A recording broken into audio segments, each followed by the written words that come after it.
que essa seja uma palavra para nós de esperança, de restauração. Nós, como diz a canção, pois eu sei que jamais eu provado serei além do que eu posso suportar. E se ainda eu cair e pensar que é o fim, Jesus me ergue e segue junto a mim. Amém? Fique tranquilo, meu irmão, fique tranquila, minha irmã. Deus está no controle de todas as coisas. Vamos orar? Deus querido, Deus amado, muito obrigado, Senhor, pelo tempo precioso. Senhor, de estarmos aqui compartilhando, ó Deus, esforços missionários. Obrigado, Senhor, pela vida e pela existência dessa querida e amada igreja. Obrigado, Senhor, porque teus servos têm sido canal de bênção através da oração, através da participação em campo. Obrigado, Senhor, por tudo que tu tens feito por nós, Pai. Quero te colocar diante do teu altar esse momento espiritual, momento, Senhor, onde nós estamos compartilhando um pouco dos nossos desafios missionários, mas também, Senhor, estamos compartilhando, ó Deus, e celebrando a tua palavra. Ajuda-nos, Senhor, a vivermos de acordo com a tua palavra. Ajuda-nos, Senhor, a expor a sua palavra, Senhor, nos períodos que nós estamos vivendo tão desafiadores, Deus. Ajuda-nos, Senhor, a vivermos esta palavra de forma expositiva, ó Deus. E, Senhor, ferve os nossos corações, à medida, Senhor, em que nós nos encontramos, nos agregamos para estudá-la, para entender. E mesmo que muitas das vezes nós não compreendamos muito bem o propósito, Senhor, os teus projetos, ajuda-nos, Senhor, a aceitá-los, a vivê-los, ó Deus. Ó Deus, e entendendo de que a nossa vida, ela só tem sentido se nós vivermos inteiramente para o Senhor Jesus. Fala conosco, ó Deus. É a oração que nós te pedimos e agradecemos. Em nome de Jesus. Amém, amém e amém.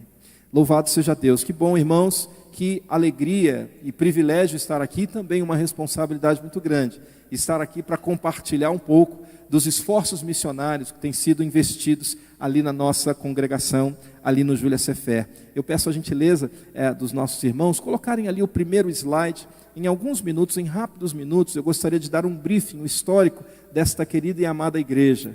Louvado seja Deus pelos homens e mulheres que passaram por ali, que fizeram parte e contribuíram de forma muito abençoadora e fazem com que o reino de Deus, ele continue caminhando, prosperando e lutando contra o mal, lutando contra as ações do inimigo. Amém? Esse é um pouco do que nós temos vivido ao longo de 4 anos ali na Congregação Batista Esperança. Começamos com a Congregação Batista Esperança e Deus tem nos concedido a oportunidade de iniciarmos polos missionários dentro também da comunidade do Girassol e da comunidade do Júlia Cefé. Quero dizer um pouquinho, compartilhar, talvez você não conheça um pouco como ela começou. Pode passar. A Congregação Batista Esperança começou fruto dos esforços dos batistas brasileiros, em apoio ao projeto Tenda da Esperança, ocorrido no ano de 2006, por ocasião do trabalho da mobilização evangelística, onde aconteciam as festividades do Círio de Nazaré. Então a igreja, ela começou já dentro desse viés, desse contexto missionário, e o nosso esforço tem sido sempre esse, de manter a igreja como sendo uma igreja missionária, incentivar pessoas a serem canal de bênção, a serem agentes multiplicadores nesse processo. A igreja começou dentro desse contexto. Aqui nós temos a primeira irmã ali a irmã Iracilda, né? Que atendeu ali. Pode ficar de pé, irmã Iracilda. Temos o privilégio ali de ter a irmã Iracilda conosco, né? Que começou, abrigou, hospedou a Congregação Batista Esperança dentro da sua casa, dentro do seu contexto. E esta igreja começou com esse viés. Ela começou com uma tenda, a Tenda da Esperança, e nós temos, obrigado querida, pode se sentar, e nós temos esta responsabilidade de compartilhar com outros e incentivar vidas, incentivar pessoas a descobrirem a sua missão. A partir deste início de trabalho, nós entendemos como plano de trabalho, no nosso contexto, de que cada pessoa, cada vida, ela tem algo, tem uma missão preciosa, tem algo de Deus, para que possa compartilhar ali, desenvolver e incentivar no seu campo. Então, ali nós temos ministério da cozinha, né? Nós temos a irmã Albetiza. A irmã Albetiza é uma bem nova decidida ali, e ela já trabalha na cozinha, no operacional, né? Então ela já chega ali, e a primeira pergunta que nós fazemos é: qual é a sua missão? Já fruto do que foi iniciado com a nossa congregação, a Tenda da Esperança. A Tenda da Esperança começou com pessoas fazendo atendimento médico, começou com pessoas trabalhando com o ministério infantil, não foi assim? E nós temos a responsabilidade de pensar nisso e trabalhar com elas adiante. E temos entendido de que essa ação é uma ação intencional. E temos visto pessoas serem restauradas ali naquele campo, né? É um campo desafiador, é um campo muito difícil, mas é um campo onde Deus tem nos ensinado grandemente nesta região. Louvado seja o Senhor por isso. Pode passar adiante. Então nós entramos ali, chegamos nesse campo em fevereiro de 2018. Nós viemos do estado do Amapá, depois de um processo, de um projeto de plantação de igrejas ali naquele campo, depois de alguns anos no estado do Amapá, chegamos então em 2018 e assumimos ali a Congregação Batista Esperança. E hoje, o que sai do ponto inicial para o ponto que nós estamos hoje, no presente momento, se dá em 73 membros congregados. Entre as 3 congregações, nós temos esse grupo de pessoas que são os nossos relacionamentos discipuladores e membros ativos dentro da nossa região. São 2 novas frentes missionárias, a terceira sendo ativada agora com a comunidade do Girassol. São 7 líderes em formação. Nós temos líderes que fazem o seminário teológico, temos 2 líderes que fazem seminário teológico ali, estão em processo de formação. Um dos nossos líderes, eu peço que ore pelo pastor Valfir Negrão, estará sendo submetido ao processo de sucessão pastoral no início já do ano que vem. Temos nos preparados em relação a isso, e muitos servos do Senhor que têm contribuído com a pregação, com a propagação do Evangelho, membro dessa casa que tem contribuído muito, o irmão Joe Heiker, que tem sido canal de bênção também ali, irmão Valsemir também. Temos alguns líderes. Desses líderes nós temos líderes autóctones e líderes que já estão no processo de formação missionária, dos adultos. As crianças são 14 líderes, 14 crianças missionárias em campo, e nós temos 7 líderes em formação, em pequenos grupos multiplicadores, líderes autóctones para a plantação de igreja e pessoas indo para campo missionário. Temos também 2 polos de projetos esportivos missionários. O esporte é um canal de bênção, um canal para alcançar a comunidade para Cristo. Isso nós identificamos e é muito forte na comunidade onde nós estamos. Nós queremos agradecer a equipe de floorball desta igreja, Conexão Floorball, que tem sido o canal de bênção. Nós demos um pontapé inicial, né? E hoje nós paramos um pouco, porque multiplicou. E aí nós temos, até falando com a Yansan, falei: Yansan, nós precisamos conversar lá com o Denis, e aí a gente formar novos líderes, porque de 12, 15 pessoas, foram para 47 pessoas, juntando a igreja do Júlia Sefer e a comunidade do Girassol. E o nosso material acabou ficando muito curto, então estamos remodelando e alcançando vidas. O jiu-jitsu também tem sido um ambiente de apoio, vidas têm sido salvas. Não é o esporte, não é o jiu-jitsu, mas é o que Deus pode fazer através de uma modalidade esportiva, né? Então existem passos, princípios e valores. Essa é a nossa preocupação, é a pregação do Evangelho. O esporte é uma ferramenta para o processo. Minha esposa recentemente se formou, né, está se formando em neuropsicologia, né, fez a pós-graduação em neuropsicologia no período da pandemia, e ela tem atendido mulheres com auriculoterapia neurofisiológica.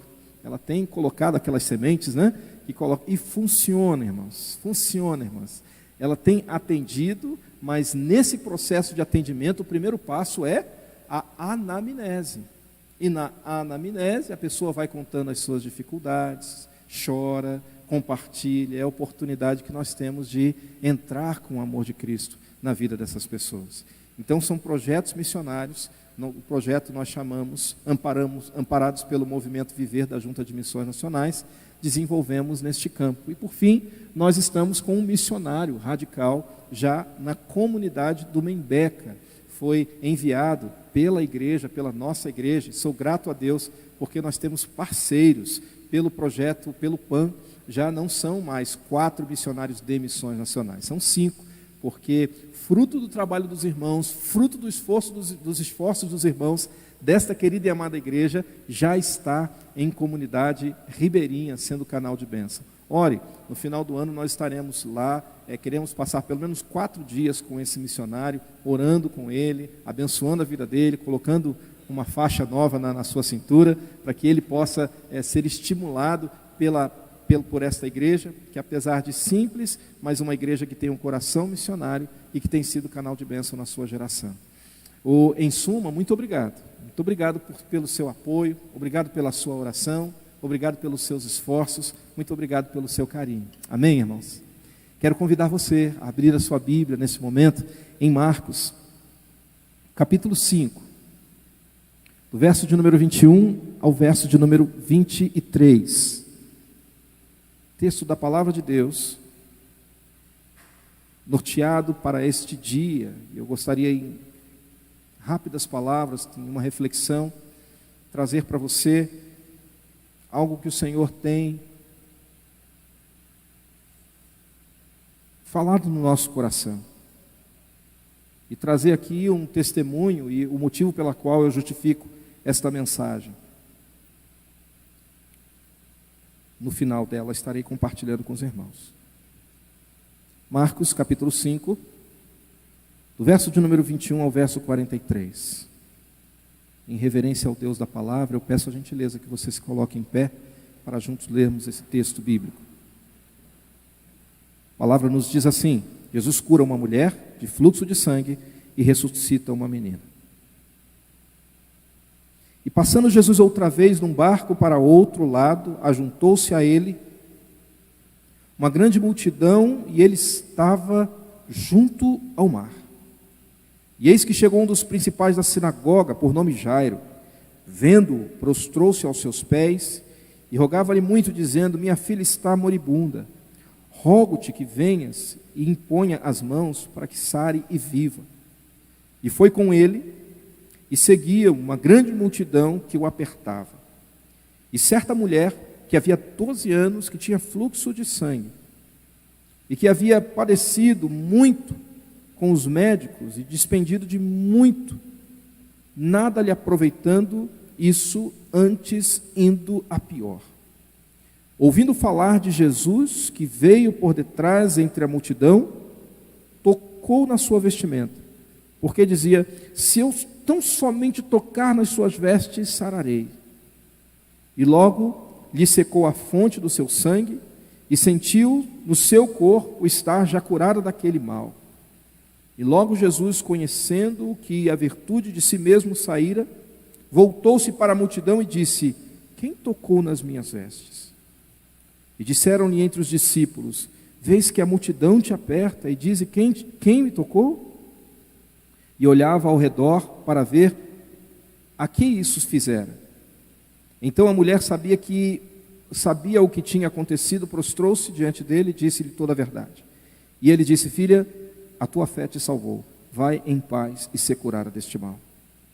Estando ele ainda falando, chegaram alguns dos principais da sinagoga e lhe disseram: a tua filha está morta, para que enfadas mais o mestre? E Jesus, tendo ouvido essas palavras, disse ao principal da sinagoga: não temas, crê somente. E não permitiu que alguém o seguisse, a não ser Pedro, Tiago e João, irmão de Tiago. E tendo chegado à casa do principal da sinagoga, viu o alvoroço e os que choravam muito prantearam. E entrando, disse-lhes: por que vos alvoroçais e chorais? A menina não está morta, mas dorme. E riram-se dele. Porém, ele, tendo-os feito sair, tomou consigo o pai e a mãe da menina e os que estavam, e entrou onde a menina estava deitada. E tomando a mão da menina, disse: Talita cumi, que traduzido é: menina, a ti te digo, levanta-te. E logo a menina se levantou e andava, pois já tinha 12 anos, e assombraram-se com grande espanto. E mandou-lhes expressamente que ninguém soubesse, e disse que lhe dessem de comer. Amém? Podemos orar mais uma vez? Pai, fala conosco através desta mensagem. Espírito Santo de Deus, conforta, exorta e edifica a nossa vida. É assim que nós te oramos e agradecemos em nome de Jesus. Amém, amém e amém, Senhor. Interessante, amados irmãos, que quando nós olhamos o panorama do Evangelho de Marcos, nós vemos de que esse panorama ele visa apresentar a pessoa de Cristo, apresentar a obra de Cristo, apresentar o ensinamento de Cristo. Interessante que quando nós notamos dentro do contexto dos capítulos aqui, nós vemos de que o autor, ele não tenha sido talvez um dos 12 apóstolos, João Marcos, que escreveu aqui este evangelho, mas ele acompanhou o apóstolo Paulo na sua primeira viagem missionária, conforme mostra Atos capítulo 13, verso de número 13. O povo, dentro desse panorama, falava uma mesma língua. Nós olhamos para o texto e vemos de que a estrutura era favorável. Nós vimos de que as estratégias estavam boas, o campo estava bom para a ceifa. O sistema de transporte daquela ocasião, na época, era excelente. As estradas eram boas para que o evangelho pudesse ser pregado, e assim foi feito, alcançando rapidamente outras nações. Neste evangelho, nós temos uma característica peculiar. Quando nós olhamos para ele, nós vemos de que este evangelho, o evangelho de Marcos, é o evangelho que aparentemente apresenta para nós cerca de 31 versículos mais relativos, falando sobre curas, falando sobre milagres que o Senhor realizou, que a gente não consegue encontrar nos outros evangelhos. Nós temos o mesmo registro em Mateus, nós temos o mesmo registro em outros evangelhos, mas o evangelho de Marcos, ele traz para nós talvez 31 versículos a mais, falando sobre milagres, falando sobre curas, e mostra de que o Senhor no dia de hoje, ele restaura vidas, ele restaura e cura pessoas de forma física, de forma emocional e também de forma espiritual. O mesmo Deus que atuou no passado é o mesmo Deus que atua hoje, é o mesmo Deus que vai atuar no futuro. O que nós precisamos fazer é tão somente descansar no Senhor e entender de que a nossa vida tem um propósito. A minha e a sua vida tem um desígnio especial. Eu e você, nós temos uma missão. É o que nós inflamamos o coração dos irmãos que chegam ali naquele campo, novos irmãos que chegam ali naquele campo. O Senhor é aquele que não só nos cura, Ele não só nos restaura, mas Ele nos dá um desígnio, Ele nos dá um projeto de vida, Ele nos dá uma missão para ser seguida. Nós olhamos para o texto bíblico e nós vemos de que Jesus, Ele cura a mulher do fluxo de sangue. Nós olhamos para o texto bíblico e nós vemos de que Jesus cura a filha de Jairo. Quando observamos o panorama do que acontece aqui, nós vemos de que a mulher sofria. E ela sofria há quantos anos? 12 anos. Nós vemos também de que Jairo tinha uma característica, parece uma coincidência, mas não é. E quando nós olhamos, aprofundamos o nosso texto de forma específica, nós vemos de que essa realidade espiritual, ela se apresenta para nós também nos dias de hoje. Jairo tinha uma filha. A menina tinha quantos anos? 12 anos. Jesus, no capítulo 1, ele trabalha, ele vem juntamente com os seus 12 discípulos. Então, a mulher vivia há 12 anos com a enfermidade. A criança tinha 12 anos. Jesus estava com os 12 discípulos. O que isso significa? A palavra 12, ela representa perfeição governamental. Ela representa domínio. Ela representa governo. Este homem, Jairo, ele era líder da sinagoga. Jairo, ele era responsável pelo culto local daquela região, acredito que seja próximo de Cafarnaum. Ele cuidava do edifício e ele possivelmente era pressionado pelos judeus, pelos fariseus, a negar a Jesus Cristo. E foi este homem responsável por aquela comunidade local que se prostrou a Jesus. Que ato de coragem esse homem fez! Ele prostrou a Jesus e clamou: Senhor, a minha filha está moribunda, ela está morrendo. Eu peço que vá lá, que cure, que restaure. Ele reconheceu a autoridade de Deus. E a nossa vida é toda nesse sentido. Meu avô, missionário já há alguns anos, pela Junta de Missões Nacionais, no Alto Sertão do Tocantins, ele falava algo que era extremamente especial. Ele dizia de que a vida só tem sentido, e é verdade, a vida só tem sentido se nós vivermos inteiramente para Jesus. A nossa missão, a nossa vida hoje, ela se tornou algo tão frágil, tão vulnerabilizado. Ela só tem sentido se nós vivermos inteiramente para Cristo. O propósito da nossa missão é viver para Ele. O que este homem fez, uma vez de que esse homem era responsável pelo governo daquela região de alguma forma, esse homem reconheceu o domínio, ele reconheceu o governo, ele reconheceu a autoridade de Deus. Através de Jesus Cristo, ele prostrou-se aos seus pés e a menina se levantou. No verso de número 23, nós vemos de que a mulher também da mesma forma, já curada, ela prostrou-se aos pés de Jesus e ela foi restaurada, ela foi curada do seu mal. O mesmo Deus que atuou no passado é o mesmo Deus que atua no presente momento. O que nós precisamos talvez é ter a clareza para enxergar aquilo que o Senhor designa para cada um de nós. Nós comumente dizemos, juntamente com a nossa liderança, a importância e o valor de confiar no processo.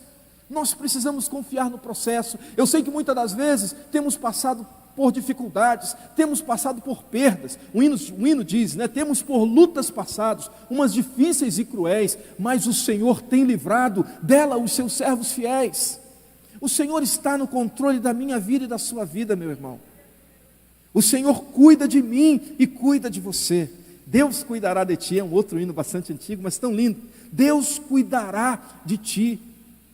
A tarefa pode ser árdua, a dificuldade pode ser muita, mas o Senhor está no controle de todas as coisas, amém? Você pode repetir comigo? O Senhor está no controle de todas as coisas. E eu já estou partindo do meio para o final. Quando nós olhamos esta cena, a cena de que Jesus, ele desembarca nesta região e cura a mulher deste homem, desse líder, desta pessoa que de alguma forma exercia um poder de liderança dentro da sua localidade. Ele restaura a vida desta mulher, ele ressuscita a menina e a sua família se alegra. Nós, com esse contexto, podemos pegar pelo menos 4 características importantes na nossa missão. Pastor, eu tenho um chamado, eu tenho uma missão, eu tenho um propósito de Deus. Nem sempre o chamado ele será romântico, mas existem dificuldades, existem momentos difíceis, existem momentos desafiadores. A palavra de Deus diz que no mundo nós teremos aflições, mas o que temos que ter? Bom ânimo. Em Josué capítulo 1, a palavra de Deus fala àquele homem que responsabilidade de conduzir aquele povo. Ele diz: esforça-te e tem bom ânimo. No processo da nossa caminhada missional, uma vez que nós temos chamado, uma vez que nós temos um desígnio dado por Deus, uma vez que nós entendemos o propósito e o exercício da nossa missão, nós temos uma equipe saindo daqui, indo para Santarém Novo, 70 homens de Deus, valentes de Deus, entendendo o seu chamado, entendendo o propósito, entendendo de que a sua vida, ela tem sentido.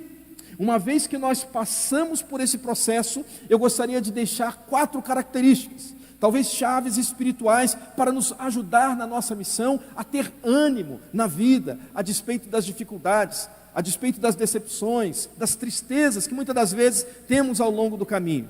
Existem 4 verdades espirituais de que essa lição nos ensina, e a primeira delas indica de que os nossos problemas, as nossas dificuldades, as nossas agruras, as angústias que nós vivemos, ela pode ser tudo, pode acontecer tudo, menos uma coisa: nos afastar do poder de Deus, nos afastar da bênção de Deus, de estar próximos de Deus. Os nossos problemas, eles não podem nos afastar de Deus.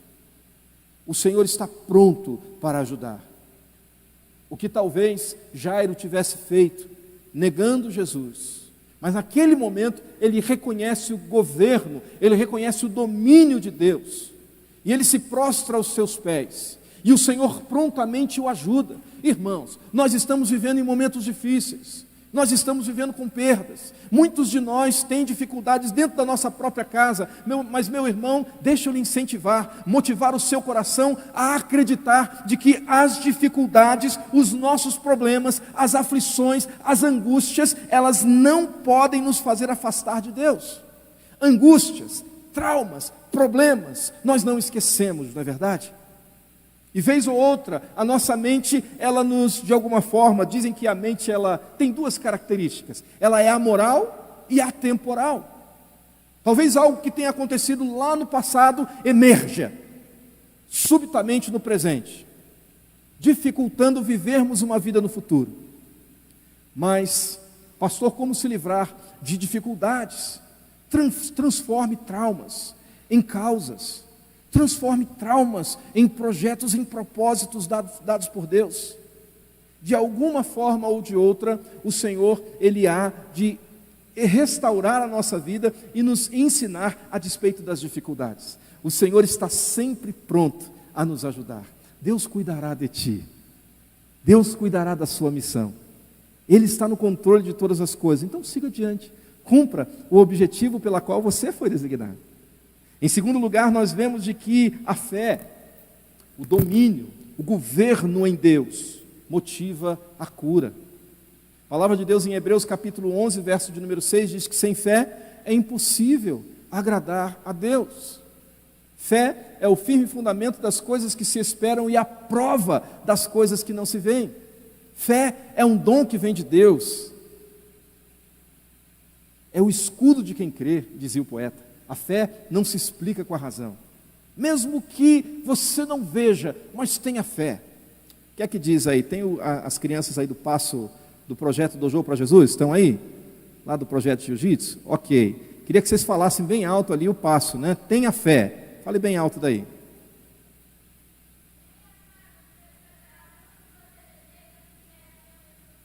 Está escrito aonde? O que é que diz lá em Mateus 17, 20?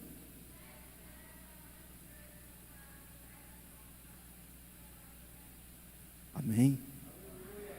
Isso nós repetimos todo o treino, juntamente com as nossas crianças. Não é esporte, é Deus, é a palavra de Deus sendo expostas para crianças através de uma ferramenta.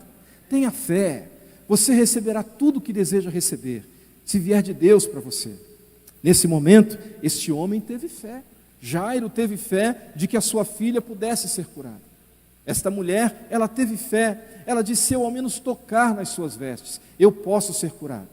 A fé não é estática, a fé ela é dinâmica. Nós precisamos sair do lugar onde nós estamos, da nossa zona de conforto.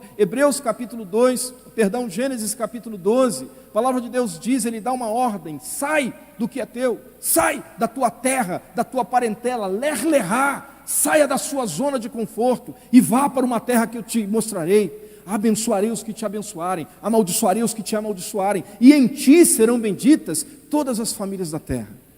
Nós estamos em campanha de missões nacionais, onde declara de que Jesus Cristo é a única esperança. E nós temos entendido, dentro do nosso contexto, da nossa congregação, de que o barco é o melhor lugar para se estar. Se eu pulo do barco, eu fico arriscado. Meu irmão, eu não sei qual é o problema, a dificuldade, a circunstância que você está passando, mas tenha fé, você receberá tudo o que você deseja receber, se vier de Deus para você. Amém? Em penúltimo lugar, no capítulo 38, verso de número 40, acontece algo inusitado. No versículo 38 e 40, do capítulo 5, acontece algo inusitado.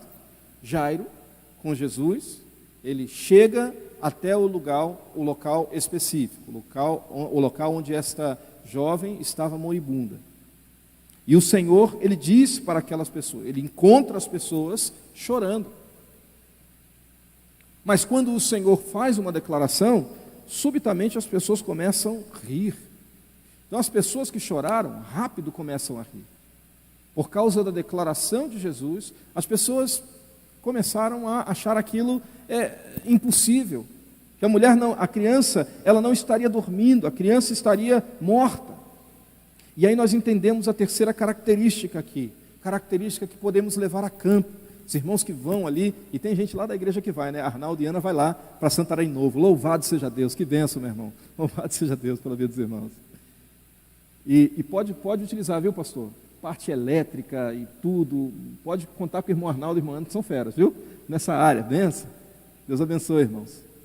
E aí nós vemos que as pessoas que estão aqui, elas começam a tomar esta atitude, isso também nos faz entender uma característica missional. E a característica é de que descrentes não enxergam as situações de acordo com a perspectiva de Deus. Você vai para um campo missional? Sim. Então vá para o campo missional, não com o seu olhar, mas com o olhar de Cristo na vida de outras pessoas. Entregue um folheto da palavra de Deus. Exerça a função que você exercer. Seja trabalhar com crianças, seja se vestir de palhaço, seja fantoche, seja, não importa o pretexto, importa que o evangelho seja anunciado. Mas esse evangelho a ser anunciado, ele precisa ser acreditado por nós. Nós precisamos confiar de que este evangelho é o evangelho transformador, e a pessoa que você estará entrando em contato, a pessoa que estará abordando, você estará abordando com alegria, com felicidade no coração, sabendo que ela pode sim ser transformada.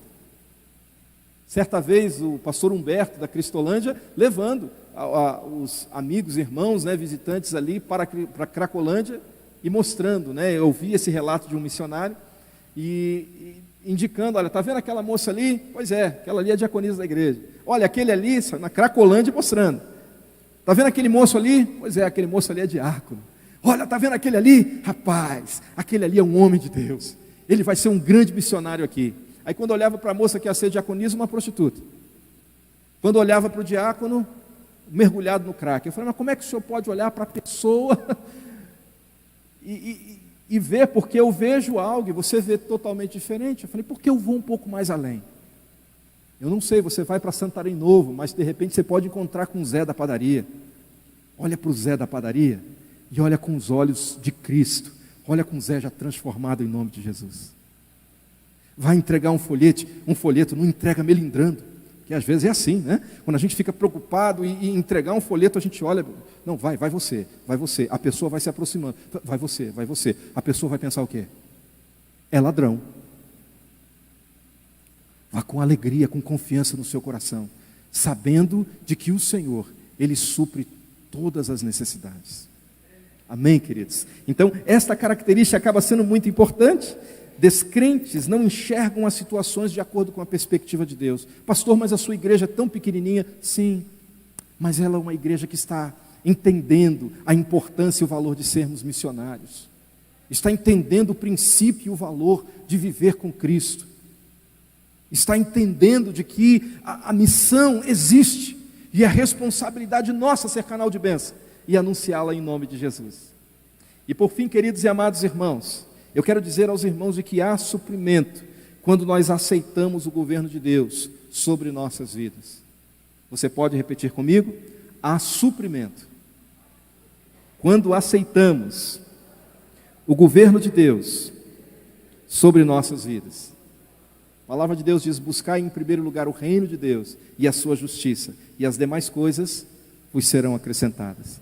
A menina foi curada pela palavra do Senhor. Talita cumi, menina, levante-se. Essa menina foi curada, Paulo. Ela foi restaurada, Lucas.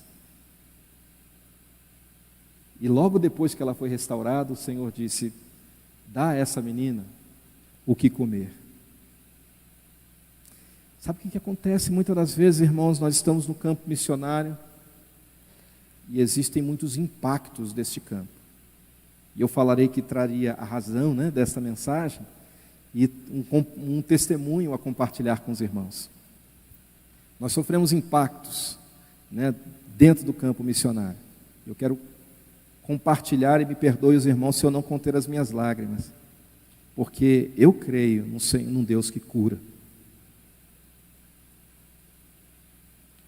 Eu creio num Deus que restaura. Amém? E durante alguns anos nós ficávamos muito preocupados,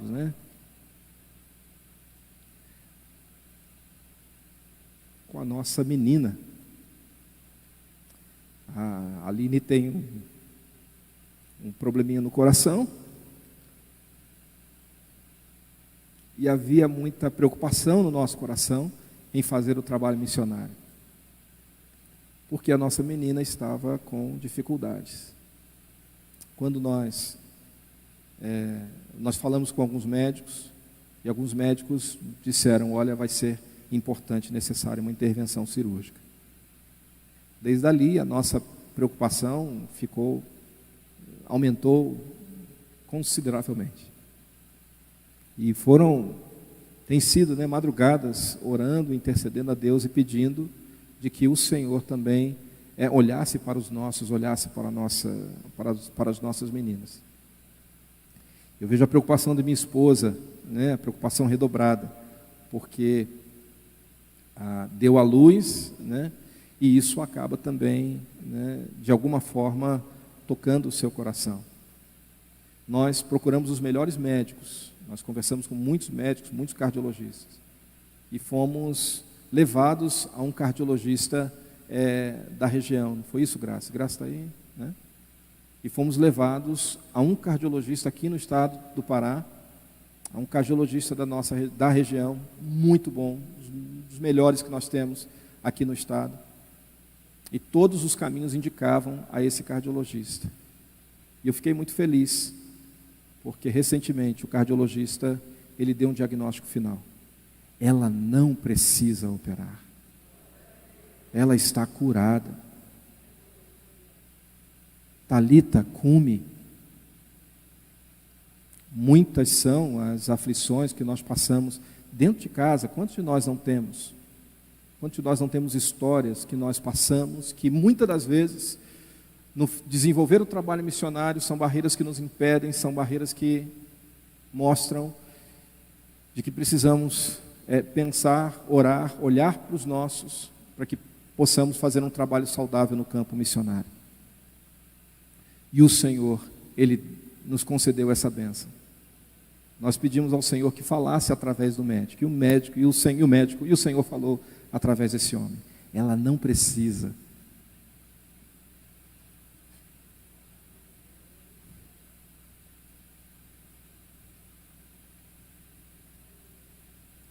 Vale a pena servir ao Senhor. Vale a pena viver de acordo com os seus propósitos. Seja qual for a situação que você tenha vivido, tenha passado, o mesmo Deus que curou no passado é o mesmo Deus que cura no presente, para que a sua missão seja relevante, para que o Senhor te fortaleça, te dê resposta, entendendo de que o melhor lugar para se estar é dentro da embarcação. Que Deus abençoe a sua vida, que Deus abençoe a sua missão, que você viva um legado que vá além dos seus dias, que Ele possa deixar uma marca na história, que o tempo não pode apagar. Deus abençoe rica e abundantemente.